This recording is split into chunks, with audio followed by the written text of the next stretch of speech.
just going to do this instead of making the screeching noise. All right, good morning, Geneva College. My name is Judy Willson. I'm the Director of Graduate and Online Admissions. So for those of you graduating in 17 days, if you want to start grad school on January 9th, you need to see me by Friday. I appreciate the time this morning. I'm thankful that in our last chapel service together, President Trout spoke to us about hearing God's voice and feeling God's presence. Your professors and other members of the staff have shared their testimonies this semester about God has created us for a purpose. My challenge today was to pick just one moment from my life to share a "so there I was" moment. There have been many over the last 30 plus years since I graduated from Geneva and returned 18 months ago to serve on our enrollment team. The portion of my journey I want to share with you today happens to have kicked into high gear 11 years ago this week. And my proof that God has a purpose and time for everything. So there I was, sitting in my office at the Mountain West Conference in Colorado Springs on the Monday of Thanksgiving in 2011, working on my NCAA tournament women's volleyball release when I got the call. So let me share some background about this call. 2 months before, in September 2011, I had done a blood test to see if I was a match for my cousin's husband to be a living kidney donor. Gary was suffering from PKD, polycystic kidney disease, and after suffering for several years, had started dialysis and was put onto the transplant list to receive a kidney. Now I'm the oldest in my family, and my cousin Kathy is like a big sister to me, and her husband, an only child, married into our big, crazy, extended RP family. I first met Gary when they were dating, and I kept thinking, you really think you're getting into this family? Good luck with that.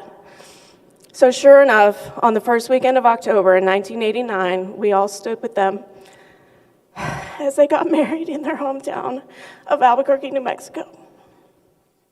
So fast forward to 2011. Following a big summer family reunion where we watched this bear of a man sit out of the activities he loved, Kathy put out a call to the family with information about how to get tested and who to contact at the transplant center in Norfolk, Virginia, where they now lived. This was when I started to hear God's voice and feel the nudge to get tested. How many of you participated in the Be the Match program that the football team sponsored earlier this semester? Or have a family member or friend, lost my place, that is waiting to receive a new organ because theirs is failing? Do you know what your answer is going to be when you get that call? I had been checking with the transplant center for 2 months with no response. Then came the call. They had been triple checking the blood work because, yes, I was a match, and how soon could I get to Virginia for more testing? Very few people knew that I had done the test, just Kathy and my boss. Not even my parents or Gary knew. So here comes the God's timing part. I was already scheduled to come back east for Christmas and New Year's holidays from Colorado. Christmas in Beaver Falls with my parents and my brother's family, then New Year's in Charlotte with my sister's family. Hi, James. Kathy and I agreed to tell our parents and Gary what was going on, and I would make a stop in Norfolk on my way to Charlotte. So, of course, the answer to the question was yes, let's get this process started. I made my holiday trek to the East Coast and met my donor team at Sentara General Hospital. My coordinator, Liza, took a pause during one of several meetings I had with team members because I was cruising along like, okay, no big deal, let's just get this going. During my medical and psychological evaluations that I had to go through, she stopped and said, "Do you know that you are a perfect match?" So for kidney donation and other donations, there are 6 factors that they look for to be a match, and I was a perfect 6 for 6 match with Gary. I tried to remember back to the initial call and said, nope, I missed that part of the conversation. That's right, folks. This man, who I didn't even like when I first met him, A non-blood relative and I were a perfect match.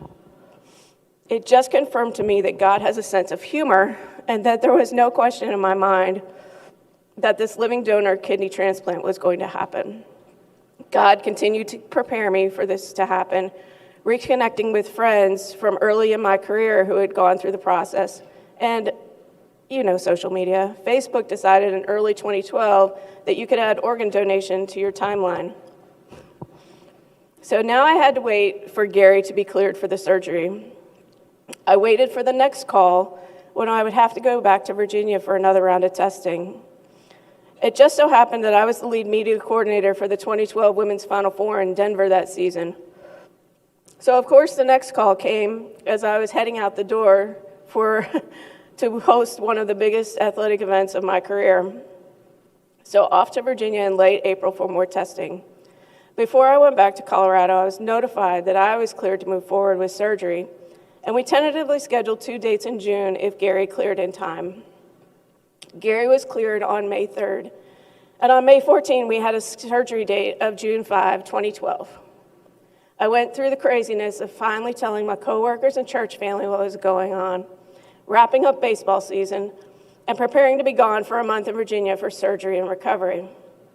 God even placed my college pastor, former Geneva chaplain Tim Russell, in Colorado Springs on my last Sunday before leaving, and surrounded me with lifelong friends to pray for the transplant teams and the Lord's will in the surgery.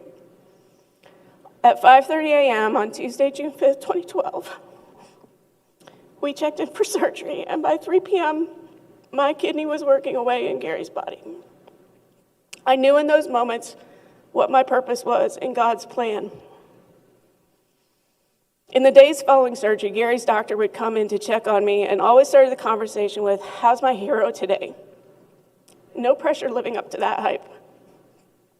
While I may have been seen as a hero in the eyes of some, it's only by the grace of God that any of this took place. It was a reminder of how God works in many ways in all our life circumstances. No one lives a perfect life. There was only one, and he died on a cross to pay the price for my sins. Then there was a final call on September 24, 2017. By this time, I had moved on to a job at Louisiana State University and was in my office with my view of Mike the Tiger's habitat. Gary had lost the battle of a deadly infection not related to kidney disease. For 5 years, 3 months, and 18 days, my left kidney had been plugging away to give Gary more time with Kathy and their children, Yvette and Sean. So right now at Hope Community RP, where I attend, Pastor George Gregory is currently doing a series in Ecclesiastes in the mornings, 10:45 this Sunday. When we got to chapter 3 a few weeks ago, it was a great reminder of God's timing in everything. So let me close with the first verse of Ecclesiastes 3. There is a time for everything and a season for every activity under heaven. Thank you for listening.